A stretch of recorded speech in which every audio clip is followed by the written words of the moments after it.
Okay, here we're given a point and we're given a slope and we're asked to write the standard form of the equation of the line. So standard form is ax plus by equal to c, where a, b, and c are integers.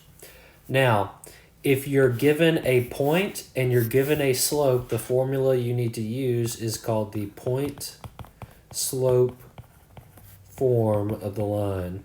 The point slope form of the line is y minus y1 equals m times x minus x1. Okay, so how do we use this? Well, we take what we know and we label it. So the point, I'm going to call x1, y1, and the slope, I'm going to call m. And now I literally take those numbers and I plug them in. So y minus parentheses equals blank times x minus, and then in my parentheses. So what do I plug in? I have a -1 for x1, and I have a +3 for the y value. So that's what gets plugged into there. Now for the slope m, the slope is -2/7. Okay, so that's literally what I do. Now I can simplify this, and I'm going to need to because I need to put it in the standard form. Okay, so let's simplify. So I have y minus 3 equals, okay, -2/7 times. Now negative and a negative make a positive, so that's x plus 1 in the parentheses. This distributes to each piece, and so I have y minus 3 equals -2/7x minus 2/7.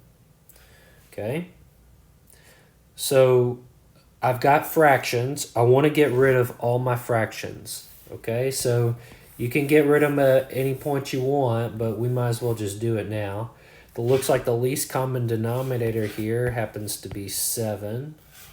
Okay, so if I multiply everything through by 7, what does that get me? That gets me 7y minus 21 equals, okay, now what is -2/7 times 7? The 7's cancel and I get -2x. And then the same thing here, -2/7 times 7, that's -2. Okay, now I've gotten rid of my fractions, and I want it of the form ax plus by equal to c. Okay, so that means I want my variables on the left and my numbers on the right. So to do that, I'm going to add this 21 to get it over on the right side. Okay, but I also need to move the 2x over here. So to do that, I'm going to add 2x over here. So I get 2x plus 7y equals, well, 2x and -2x cancel, and then -2 and 21 make 19. So my answer in standard form is 2x plus 7y equals 19. Okay? Let's try another one. I want to write the equation of the line that passes through -2, 8 and 5, 6 in standard form. Okay. All right. So in order to do this, we need, well, a standard form. I'm either going to use the slope intercept or point slope formula.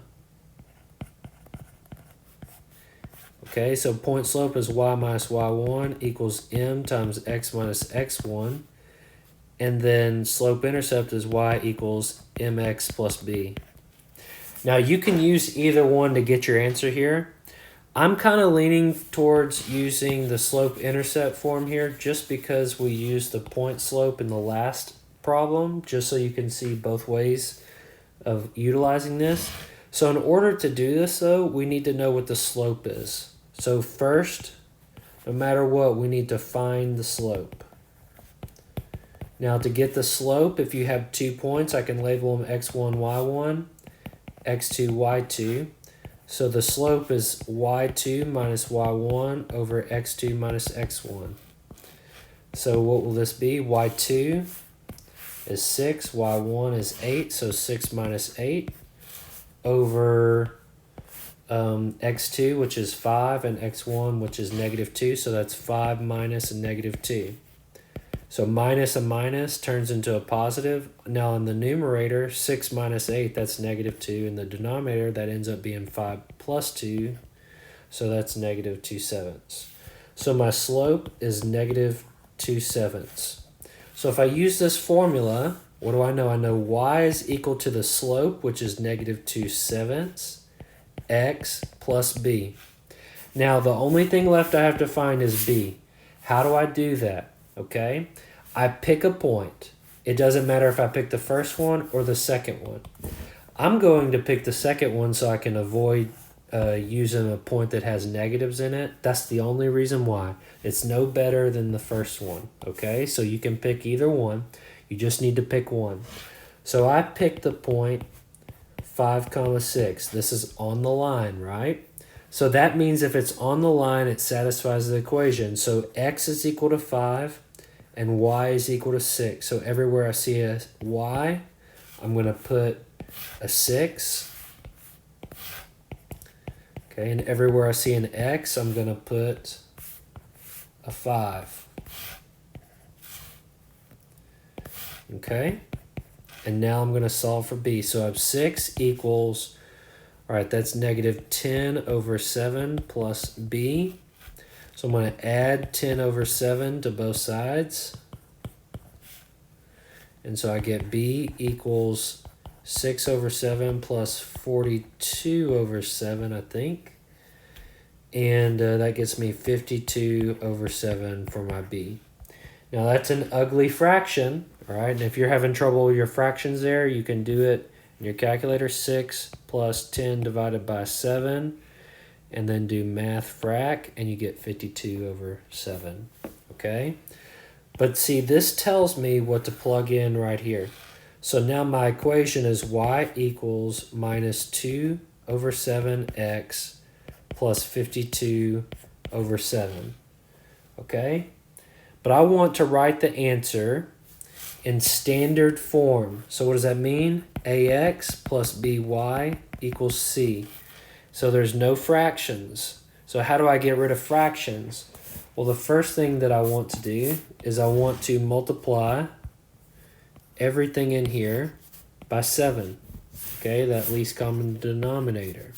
Okay, if I do that, I get 7y equals negative 2x plus 52.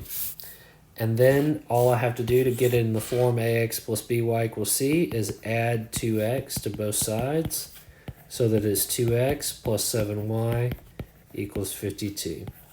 And bingo, there's my answer right there. Okay? So that's what they are looking for on that. All right, so hopefully that was helpful. Now that's one way to get that problem done. You could have used the point slope form here, okay? Once you got the slope, you could use this point right here, and you could use that information to plug into the point slope and find the equation of the line that way. That is a way to do it, okay? And just to see what would happen, I would do y minus 6 equals negative 2 over 7 times x minus 5, okay? And then if you work through the algebra, you will get to the same answer, all right? So there's, really I think the point slope would probably be easier there, but, I wanted to show you this technique because it has its definite advantages too.